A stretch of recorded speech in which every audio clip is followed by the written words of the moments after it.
Everyone, आज मैं आपको एक साधु की रोचक कहानी सुनाऊंगा। आशा है आपको ये पसंद आएगी। तो आप अपने पास ही न रख करके और लोगों को भी शेयर करें और इस चैनल को सब्सक्राइब करें, लाइक करें। तो आपका ज़्यादा टाइम न लेते हुए मैं कहानी स्टार्ट करता हूँ। जयपुर से कुछ ही दूर हनुमान जी के एक मंदिर में प्रतिवर्ष चैत्र शुक्ला पूर्णिमा को हनुमान जयंती का मेला लगता है। आसपास के हजारों लोग मेले में आते हैं। 8-10 दिन पूर्व ही दुकानदार अपनी दुकानें लगा देते हैं। पिछले 3 दिनों में यह मेला विशेष आकर्षक बन जाता है। एक धनाढ़ कंजूस हलवाई प्रतिवर्ष अपनी दुकान लगाकर बैठता है। इस वर्ष बरसात अच्छी होने के कारण लोगों की भीड़ भी अच्छी हो गई थी। उस हलवाई का नियम था मेले में मिठाइयों को तिगुने भाव से बेचना। भला ऐसा मौका बार बार कहाँ मिलता। आज मेले का अंतिम दिन था, इसलिए वह जितना बन सके अधिक कमा लेने में लगा हुआ था। संध्या का समय था। मेला धीरे धीरे शांत होता जा रहा था। उसी समय एक मस्त साधु ने आकर हलवाई के हाथ में 4 आने पैसे रखकर कहा, इस 4 आने के पाव भर पेड़े दे दो। हलवाई ने चवन्नी देखी और पाव भर पेड़े की मांग सुनी तो उसका मिजाज ठिकाने पर न रहा। वह ऊंचे स्वर से बोला, बाबा जी, पेड़े का भाव 3 रुपये शेर का है। एक पाव पेड़े के लिए 12 आने दीजिए। सेठ जी, साधु ने शांत स्वर में कहा, कल से तो मैंने श्री हनुमान जयंती का उपवास कर रखा है। आज भी कुछ खाया नहीं और मेरे पास 4 ही आने हैं। अतः आप कृपया 4 आने के एक पाव पेड़े दे दीजिए। मुझे बहुत भूख लगी है। भूख लगी है तो इस गड्ढे में गिर पड़ो। चवन्नी को सामने के एक गड्ढे में फेंककर हलवाई बोल उठा, तुम्हारे बाप का माल है जो मुफ्त में लेना चाहते हो सेठ जी। साधु ने कहा, सामने वाले ध्वजाधारी महाबली हनुमान मेरे बाप होते हैं और आपके भी बाप हैं। उनके निमित्त ही से ही आप बहुत रुपए कमा लेते हैं। अतः मेरे बाप का ही माल है। आप पाव भर पेड़े न दे सके तो मेरी चवन्नी वापस दीजिए। मैं दूसरी दुकान से कुछ ले लूँगा। संध्या होने आई है, दुकानें उठ जाएंगी तो मुझे आज भी भूखा रहना पड़ेगा। चवन्नी चाहिए? हलवाई बोला, तो सामने के गड्ढे में से ले लो।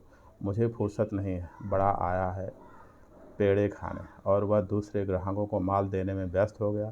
श्री हनुमान जी की ओर देखता हुआ वह निराश साधु एक पत्थर के ऊपर बैठ गया। सायंकाल होने के कारण धीरे धीरे ग्राहक भी कम होते जा रहे थे। इधर हलवाई दिन भर की कमाई हुई धनराशि गिनने में संलग्न हो गया। 490 रुपये गिनकर उसने एक थैली में बांध दिए, किंतु लोभ का मारा वह अब भी बैठा रहा कि 10 रुपये की बिक्री और हो जाए तो 500 रुपये पूरे हो जाएंगे। थोड़े ही समय में न मालूम कहाँ से 4 बंदर वहाँ आए।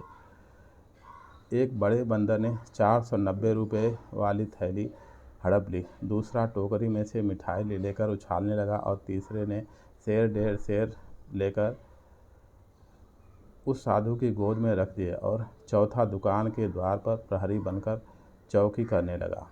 यह सब देखते ही देखते हो गया। बहुत से लोग एकत्र हो गए। रुपये और माल सामान लूटे जाने के कारण लोभी हलवाई सिर पीट कर रोने लगा। रुपये की थैली लेकर बंदर सामने के पेड़ पर जा बैठा। अन्य बानर दुकान के माल सामान को नष्ट करके चले गए। केवल रुपयों की थैली लेकर एक बानर सामने वाले वृक्ष की डाली पर बैठा हुआ दिखाई पड़ता था। उसको प्रलोभन देकर थैली छुड़ाने के सभी प्रयत्न व्यर्थ हो चुके थे। आखिर हलवाई की आंखें खुल गई। सामने पत्थर पर बैठे हुए उस भूखे साधु के चरणों में नमस्कार कर वह कहने लगा, महाराज जी, मैं लुट गया। मैं आपके पैरों पड़ता हूँ। मेरे रुपये उस बानर ने से दिलवा दीजिए, नहीं तो मैं कहीं का नहीं रहूँगा। मैं क्या करूँ भाई, जिसके बाप के थे वहीं तो ले गया रुपये। मेरी भी चवन्नी गई। अब मेरी चवन्नी को गड्ढे से खोज कर ला दे। दूसरे के बाप के रुपये अपने बनाने में तो उन्हीं के चरणों में गिरना पड़ता है, इसलिए मेरे पाँव छूने से कुछ न मिलेगा। भगवान महावीर के चरणों में जाकर प्रार्थना करने से तुम्हें सब कुछ मिल सकता है, अन्य कोई उपाय नहीं। साधु ने कहा, पेड़े के टोकरे में बस 2-2.5 शेर ही पेड़े बचे रहे थे। उन्हें लेकर हलवाई मंदिर में आया। श्री हनुमान जी को भोग लगाकर सभी को प्रसाद बांट दिया। गड्ढे में फेंकी हुई चवन्नी और पाव भर पेड़े का प्रसाद उस साधु के हाथ में देकर उसने नम्र भाव से क्षमा मांगी। इस ओर पेड़ के ऊपर बैठे हुए बानर ने जोर से उस थैली को नीचे फेंक दिया। लोगों ने रुपए बटोरकर हलवाई को दे दिए।